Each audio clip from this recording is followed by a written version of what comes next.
Hi friends, வணக்கம். இன்றைக்கி நாம் அச்சு முறுக்கு எப்படி செய்யலான்னு பார்க்கலாம் வாங்க. முதல்ல 2 கப்பு பச்சரிசியை எடுத்து 2-3 முறை நன்றாக கழுவி 3 மணி நேரம் நன்றாக ஊற வைத்து கொள்ள வேண்டும். அப்புறம் தண்ணீரை நன்றாக வடித்துவிட்டு மிக்சியில் நைஸாக பொடித்து எடுத்து கொள்ள வேண்டும். அவை சல்லடையால் சலித்து கொள்ள வேண்டும். மிகவும் சிறிய அரிப்பால் சலித்து கொள்ள வேண்டும். சலித்த மாவு 6 கப்பு மாவு இருக்குது. அப்போ நம்ம 2 கப்பு சீனி எடுக்கணும். அதை நைஸாக மிக்சியில் பொடிச்சிடணும். 4 முட்டை எடுத்துடுங்க. இது சின்ன முட்டை, அதனால் 4 எடுத்துருக்கேன். நீங்கள் பெரிய முட்டைன்னா 3 முட்டையை எடுத்தால் போதும். இதை முதல்ல உடச்சி ஊற்றி நன்றாக அடித்து கலக்கி கொள்ளணும். அப்புறமாக நம்ம பொடித்து வைத்துள்ள சீனியை தட்டி கலக்கணும்.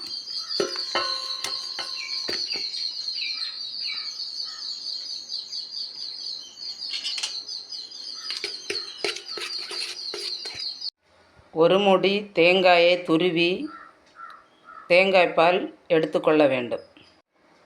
1ஆம் பால் மற்றும் 2ஆம் பால் எடுத்து தனித்தனியாக எடுத்துக்கொள்ள வேண்டும். சீனியை சேர்த்த பின்பு தேங்காய் பாலையும் விட்டு மாவையும் கொஞ்சம் கொஞ்சமாக தட்டி கலக்க வேண்டும்.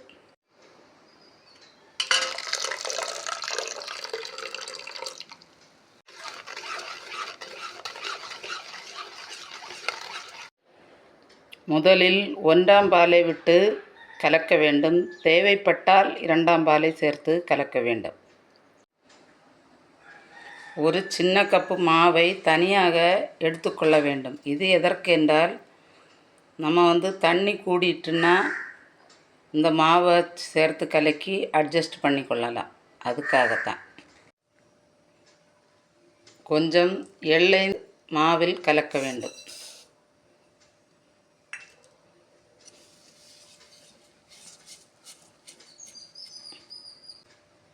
இது கொஞ்சம் திக்காக இருக்குது, அதனால் கொஞ்சம் தேங்காய் பால் விடணும்.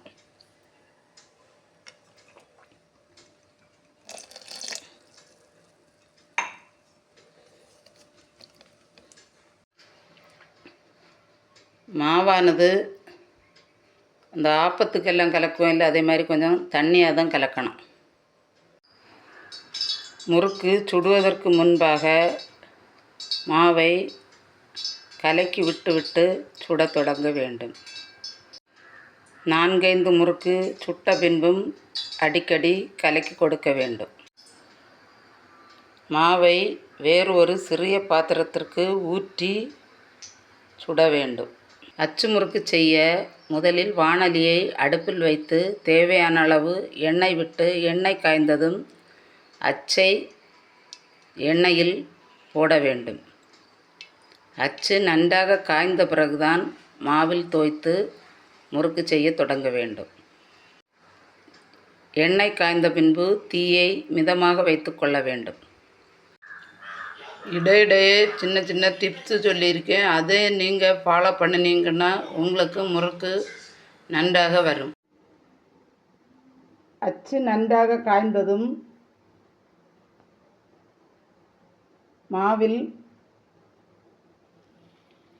3/4 அளவு மூழ்க செய்து மெதுவாக எடுத்து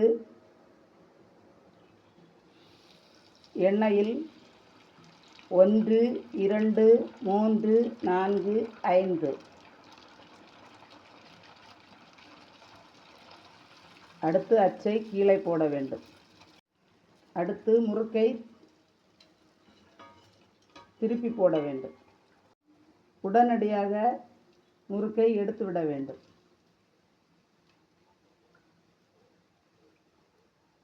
இந்த கரண்டியிலேயே கொஞ்ச நேரம் வைத்திருக்க வேண்டும். அப்போது அதில் இருக்கின்ற எண்ணெய் எல்லாம் வடிந்துவிடும். இப்போது மொறுன்னு நல்ல டேஸ்டான அச்சு முறுக்கு தயார். நம்ம சேனலை லைக், ஷேர் அண்ட் சப்ஸ்கிரைப் பண்ணுங்கள். தேங்க்யூ.